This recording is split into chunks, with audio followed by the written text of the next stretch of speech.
Well, this is the last of the 4 sermons that I have designed for us on the theme of the greatness of God's love. And I've tried to communicate to you that it's important for you to know how much greater the love of God is than the other kinds of things we face in the world. It's one thing to say, oh, God loves us and God's great and all that, but to understand the greatness of God's love. And that's what I've tried to present to you in these 4 messages. I started off with a message about the greatness of God's love being greater than religion. Religion representing our self-made righteousness. You see, we have this great tendency to want to make ourselves good, make ourselves perfect, make ourselves right.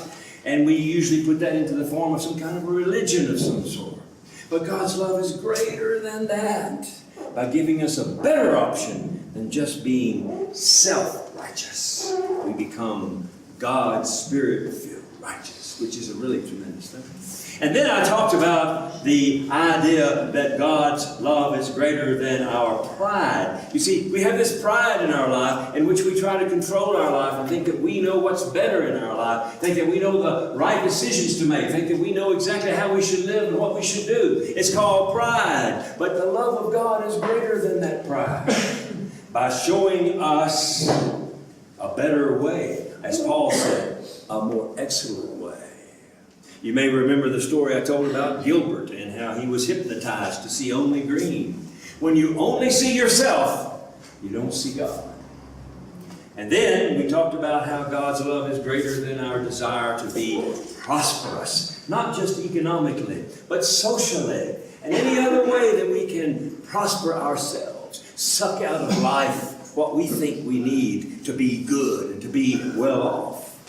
But we learn that God's love is greater than our desire to be selfishly prosperous. We remember the story of the mustard tree or my elephant plant and how it sucks out of us this desire to be something other than what God would have us to be. Well, anyway, those were the first 3. God's love is greater than our religion. God's love is greater than our pride. And God's love is greater than our desire to be prosperous. Today, we're going to talk about God's love being greater than our fears. And to do that, we have this wonderful story from Mark that we heard read just a few moments ago about Jesus saying to his disciples, let's go to the other side. Not an accidental statement, by the way. We're always going to the other side. We're always going to the next day. We're always going forward in life. You can't go backwards. You got to go forwards. Anyway, they got out on this lake, and a big storm came up, and all the waves came into the boat, and they thought they were going to drown. And so they woke up Jesus, who was sleeping on a cushion in the back. He wasn't bothered by the storm. He could have cared less about it. So they woke him up and said, don't you care if we die? Why? What is your problem here? Wake up. And they got to hear him wake up, and then they got to hear what he said. And that's in the 39th verse of the chapter 4. And that's the focus verse for today. When he woke up, when he got up, he rebuked the wind. And he said to the waves, quiet, be still. And then the wind died down, it said. And everything was completely calm. And his disciples were amazed. They were awestruck. It was a miracle for them. An absolute miracle. They were overwhelmed by it. So we must think about this story, and we must think about what's the meaning of it and what can we say about it. Well, the second year I was in seminary, we began what we called our Awareness of Life courses. It was designed by my seminary at the time because they didn't want the pastors they created to put out in the world. They didn't want them to be single-minded, only knowing the gospel, only knowing about what that was all about. They wanted us to get out into the world and find out as much as we could about every possible thing that we could find out about. And so they designed these little seminars where every week we would have to go off and find out some things. We got to be chaplains at the emergency room in the middle of the night. We got to sit and listen to the counseling sessions in psychiatric wards. We got to ride with police cars and go into jails and see all that side of life. We got to go out with the Drug Enforcement Agency and see what they faced in the middle of the night. We got to ride in ambulances and see what they faced in the middle of the night. It was one of the most comprehensive experiences I've ever experienced to find out all about the things that go on in life and what they're about. And then they had this other part of the course, which was to expose us to things that had to do with images in the Scriptures and help us understand more about those images in real life. Now, you know, if you read in the New Testament, you will find that there's several stories that have to do with sheep, or goats, or grain, or bread, or storms. And so they had these little seminars set up for us to be able to go and learn about sheep. That was one of the stinkiest ones I ever had gone. To learn about grain, to learn about bread. And then as I was looking at the syllabus, they had an experience called Go to A&M. Now, I don't think we hardly have any Texas people left here today. There's one Texas person. There's another we got some Texas people. Well, at the University of Texas, we do not look kindly upon A&M. You see, I'm an alumni of University of Texas, of course. And when I saw that, I thought, like Nathaniel, not Nathaniel in the New Testament, I said, what good can come out of A&M? Supposed to be Nazareth, but, you know, A&M. And I was not looking forward to that trip because I knew it was an agricultural mechanical school, so they're probably going to teach us something about agriculture because that's all they could ever understand anyway. But the day came for us to go on that experience. And I found out that I was wrong. It wasn't Texas A&M, no. It was the Department of A&M at the University of Texas. And I thought, now that's really funny. How did we get a Department of A&M at the University of Texas? And what it stood for was the Department of Atmospheric and Meteorological Experiences.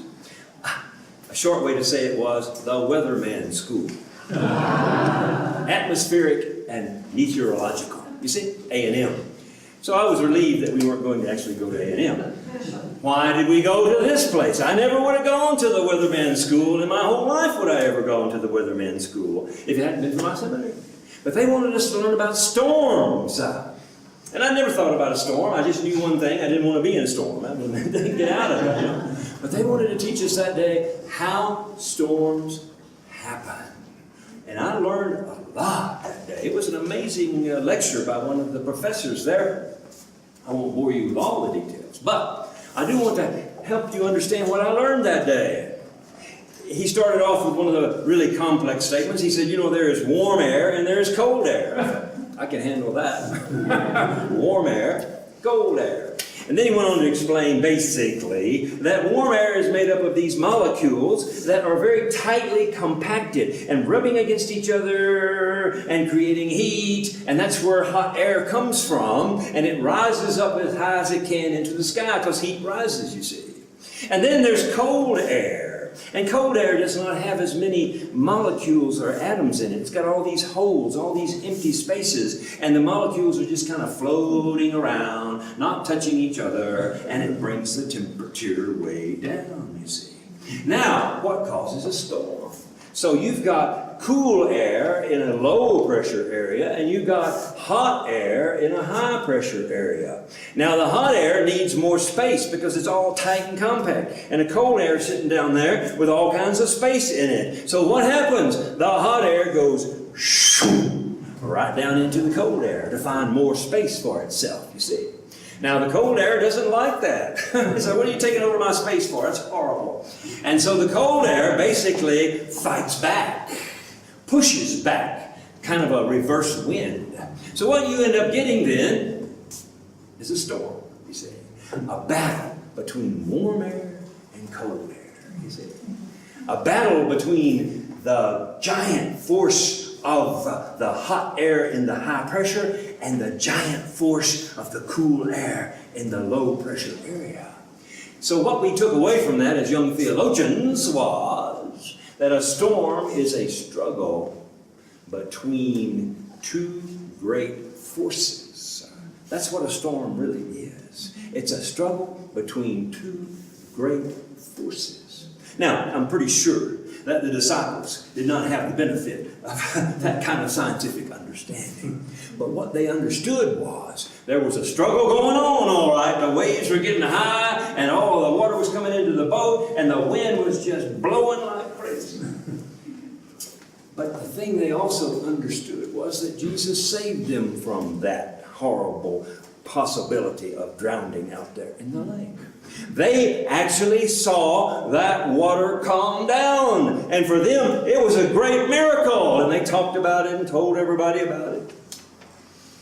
But the thing is, we have to remember that that storm was a struggle between two great forces, as is every storm a struggle between two great forces. And what we have to remember and understand in our time and age is that this story about Jesus calming the storm was not just about that storm in that day and in that place and in that miraculous thing that took place. It wasn't just about that.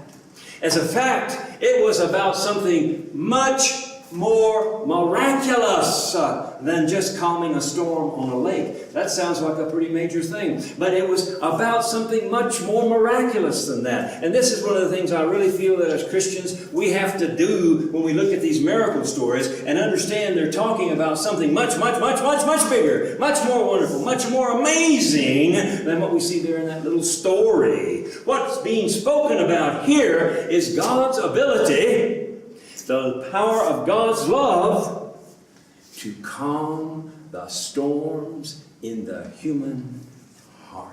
You see, that's not easy to do. Not easy to do at all. But that's the point of this story, is that we all have these storms in our hearts from time to time. And yet God's love can calm those storms and save us from the destruction they might lead to, you see. So, the first thing I want us to understand today then is that it was a miracle for the disciples, but it's much more of a miracle even for us today to know that Jesus can calm the storms that happen in our life. Now, I want to say a word about those storms. I want to talk about the storms of the human heart. That's what I really want to speak about today, is the storms of the human heart. And there's three things I want to talk about that are very important. Number one, what causes the storms of the human heart? I understand now what causes storms in the physical world, but what causes storms in the human heart, you see? And then I want to talk about the effect of those storms. What's it like? What happens to us? And then finally, I want to ask the question, what can we do when we find ourselves in a heart storm? What can we do? So, those are the three things I want to speak about in this section here. So we'll start with the first one. What causes these storms of the heart? Well, it's very much like what causes a storm in this physical world. What we have in our life is two great forces that affect us. One force is what, for lack of a better word, we will call a higher power, a higher force. And another force is what we will call, for lack of a better word, a lower power, a lower force. You might even say it's our higher nature and our lower nature. You might even say it's our better nature and our worse nature. But the point of the matter is, every human heart is filled with these two great forces. One force is the higher force, what we call our higher nature. It's our desire to be loving, to be forgiving, to be patient, to be kind, to have self-control. It's all of those kinds of desires, and they are in our hearts, and we would like to live like that. Everyone would like to live like that. We would all love to live like that. We have that force in our heart. We have that power in our heart. But we also have in our heart another power, a darker power, to live for ourselves, to think about what is best for us, to think about how we can promote ourselves, how we can make ourselves better, how we can reach out and take what we want to take regardless of how it affects other people. You see, we have these two great forces. One is the force of what we would call love, and the other is the force of what we might call self. And here's what happens in life. The circumstances and situations you find yourself in as you go through your days from one side of life to the next side of life. As you go through those moments, from time to time, what you will find is that your higher power struggles against your lower power and causes a storm in the heart. And you find yourself tossed and turned and going every which way in your mind. What shall I do? Shall I do this or shall I do that? Shall I live for myself or shall I live for others? Shall I be patient and kind? Shall I be angry? What shall I be? And our hearts are filled with that kind of a storm that happens because God's wind, the higher power, God's Spirit we might call it, is rushing in to our self-power and demanding that our self-power surrender itself. But our self-power says, no way, buddy, I'm going to surrender myself, and it fights back. So we have this war between our higher nature and our lower nature, between our warm heart and our cold heart, you see. That's what causes the storms in our hearts. And every one of us here has experienced it. I have no doubt in my mind that you have experienced these kinds of storms, may be experiencing one right now. These storms happen just like storms happen in the world. Constantly, our warm heart fighting our cold heart. That's the cause of these storms. Now, what's the effect? I want to talk about that. What is the effect of these storms in our heart? What do they really do? Of course, yes, they give us sleepless nights. They make us have upset stomachs. They make us not feel good. Yes. All those are effects as well. But the real effect of these storms, it was the effect that came upon the disciples, is fear. That's what these storms do. They make us afraid. And what are we afraid of? We are afraid of loss. Of losing something we have highly valued in our life. If we're about to die, well, that can make you scared because you're about to lose your life, you see. But there's a lot of other things in life that you might be about to lose. Maybe you have to move, or maybe you have to make a decision about children, or no telling what it is you might have to do. But in every one of those instances, these storms cause you to be afraid. Am I making the right decision? Am I doing the right thing? I don't want to lose this great opportunity. I don't want to lose this thing that I have. You see, this is the effect of these storms in our life, is they make us afraid that we're about to lose something that is of great value to us.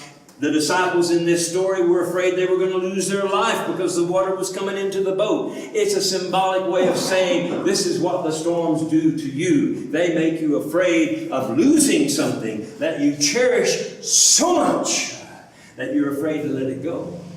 But the winds of God come tearing into your life and say, you got to let it go. And yourself says, no, I don't have to let it go.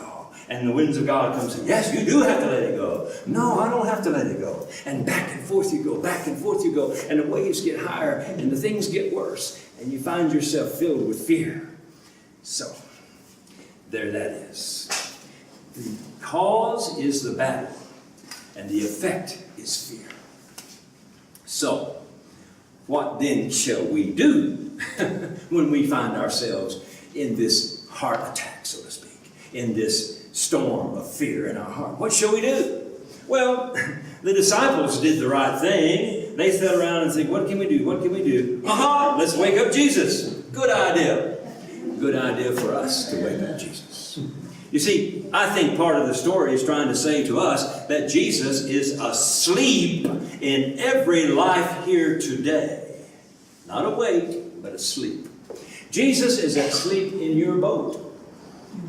You need to wake him up. If you're having one of these storms of the heart, the best thing you can do is to wake up Jesus in your heart by saying to yourself once again, Jesus lives in me. Jesus can help me with this. the Lord is here in my midst, I'm going to wake him up and see what he might do for me. See what words he might give to me. See what inspiration he might let me have. You see, it's a choice to wake up Jesus in your life. We have a lot of people walking around and Jesus is dead asleep in their life. They don't have any understanding of what his words are about or any understanding of what he can do for them. But when you get in one of these storms, I'm telling you, you better remember, Jesus is in your boat and you can wake him up. You can wake him up. You wake him up with a prayer, basically. Lord, help me. Lord, help me. Lord, help me. That's what you say. That's what you do to wake up Jesus. Because you do that, he'll wake up.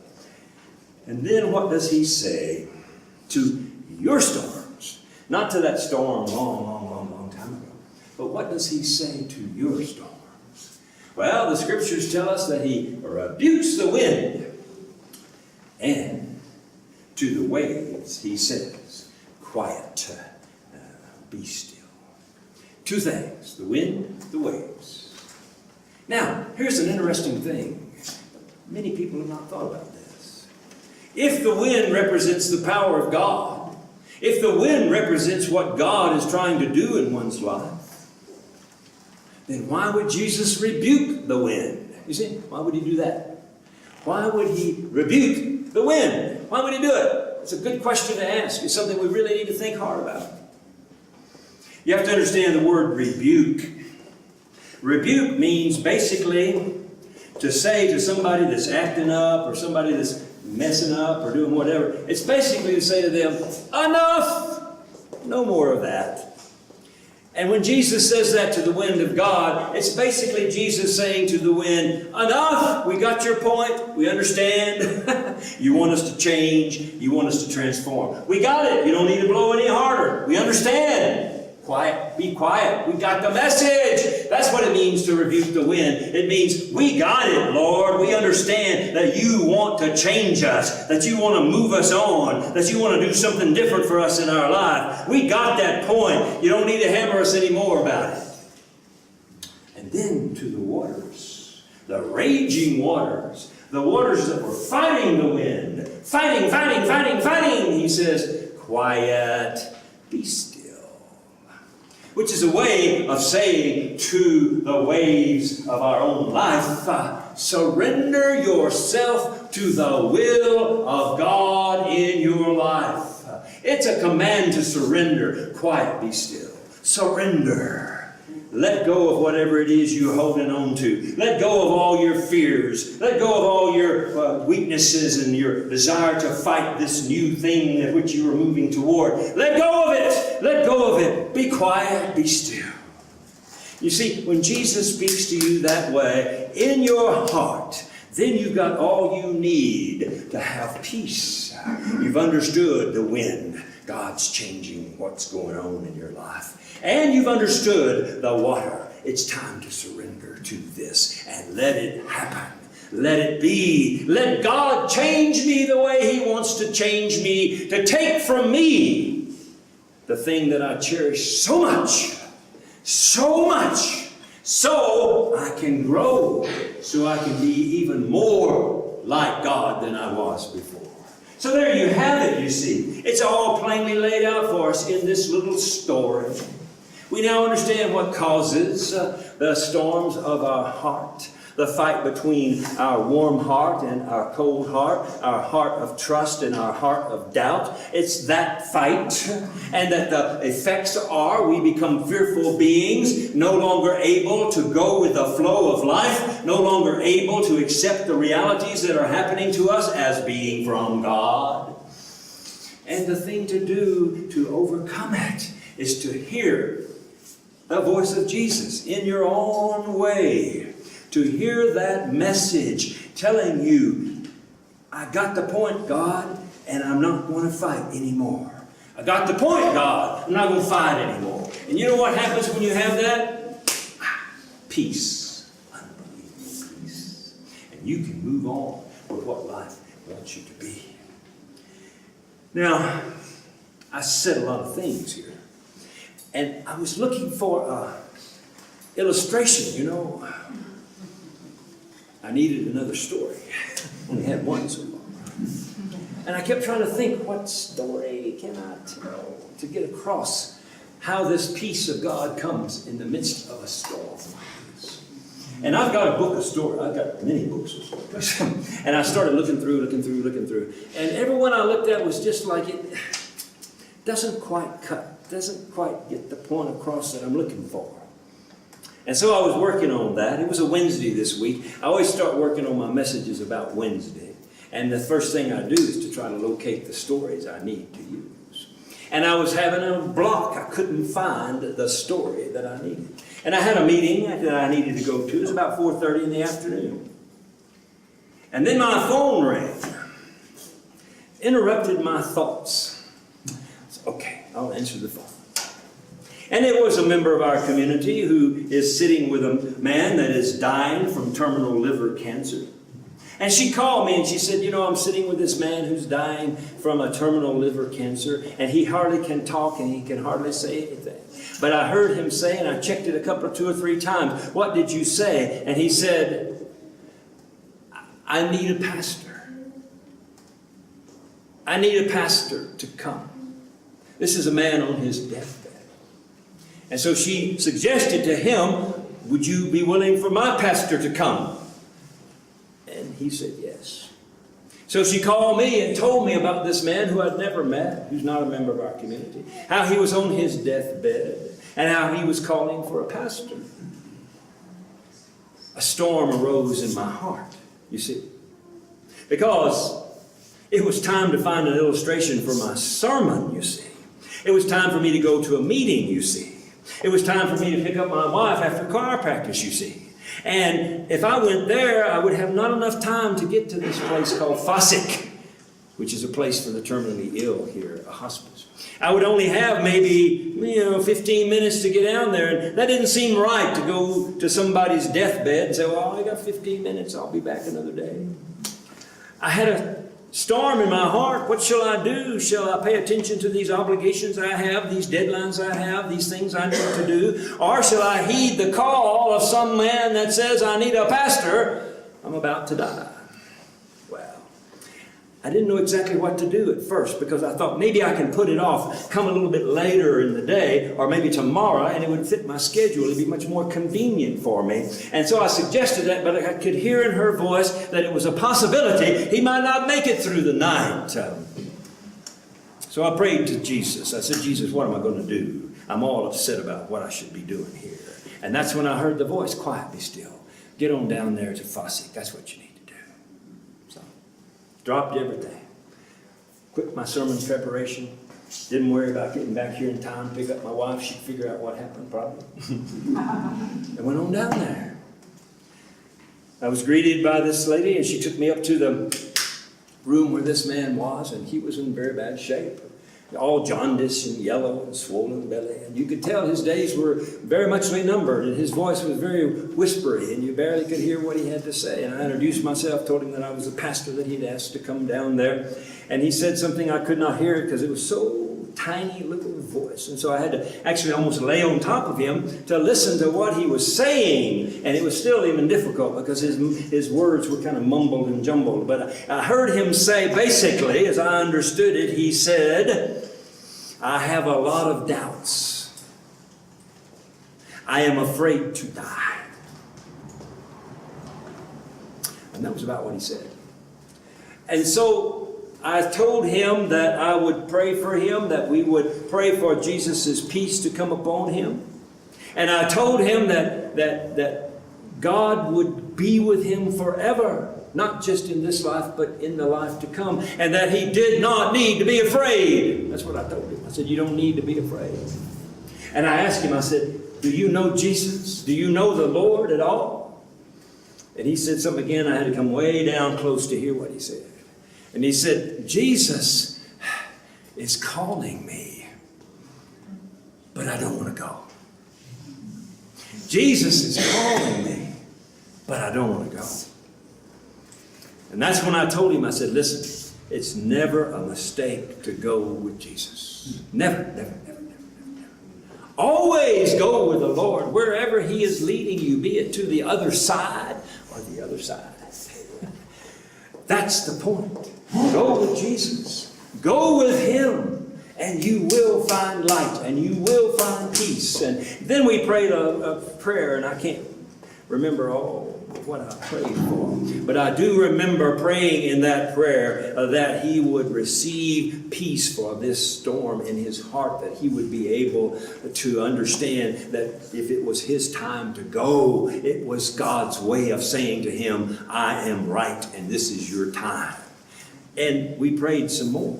Now when I went in, I will tell you, I touched his hand and it was as cold as ice. And his arm was stiff and he was rigid with fear. I could feel it. But when we prayed that prayer, an amazing thing happened. His hand began to feel warm. And then he let out a sigh. Just like somebody going into a deep sleep. And I felt in that moment, this man has peace in his heart. Whatever happens, he may live another week, another month. Who knows how much longer he will struggle and linger against the disease. But I know something now. That storm in his heart, calm, gone. He is at peace, waiting for Jesus to take him to where he needs to go. And I felt good about that, in a spiritual sense. And I realized I got 10 minutes to get back to ICC and pick up my wife. On the road we go. It was amazing that God took care of all of that. In less time than I could have ever thought it would have taken, that occurred. And we got back and I was able to pick her up and we just went on our way. And it was a wonderful experience. It was a beautiful day Wednesday of last week. I don't know if you remember it or not. The sun was shining, blue sky everywhere, wonderful little breeze blowing. And as I was driving home, I realized now I'm behind schedule. It's going to be late Wednesday night before I get started. Where am I going to find an illustration? Where am I going to find an illustration about the discovery of peace in a person's heart? And I still had many other journals to look through. And then it dawned on me. I had just been shown two of the most beautiful examples of how Jesus calms our hearts that I could ever find in my journals. Peace in my heart, yes, that was an experience. That led to peace in his heart, which was an awesome experience. So those two illustrations then become my story for today. This is what it is like to experience the peace of God in your fearful heart. Whether you be anxious about little mundane things like time and picking up people and getting this done and getting that done, whether you're upset about those kinds of things or you're facing the door of death itself, all of these are storms that come into our hearts. But praise God, we have in us a Jesus who can wake up and say to those storms, quiet, be still. In conclusion then today, I have another little story about my grandson. We've got to put one of those in from time to time. He loves to play cards. Not very old and not very sophisticated playing cards, but he loves to play cards. And whenever we visit, in the past at least, we used to always have some time to play cards. Now he's a smart boy. He took after his grandfather, I do believe. And when we would deal the cards out to him, the first question he would always ask me, Grandpa, what cards do you have? And I told him, I said, grandson, we can't do it that way because that takes away all the fun of the game. If you know what cards I have, then what fun is it going to be? If you know what cards I have, then you can win every time. And he said, well, that sounds good to me. I like that. Well, you know, when I preach here, and I do love doing it, I really do, I'm like my grandson. I'd like to know what cards you're holding. I'd like to know about your storm. I'd like to know what storms are going on in your life. And I'd like to know about what's tearing you up. I'd like to know about that. But the way God says it is, no, I'm not going to work that way. You don't know what cards anybody else is holding, and you don't need to. Because you know a greater truth.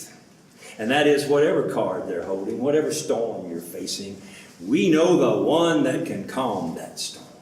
It's not really important what the storm is. It's that you know the one that can calm that storm. And so when you wake up in the middle of the night, scared to death, just like the disciples, you can hear Jesus say to your storm, quiet, be still. Amen.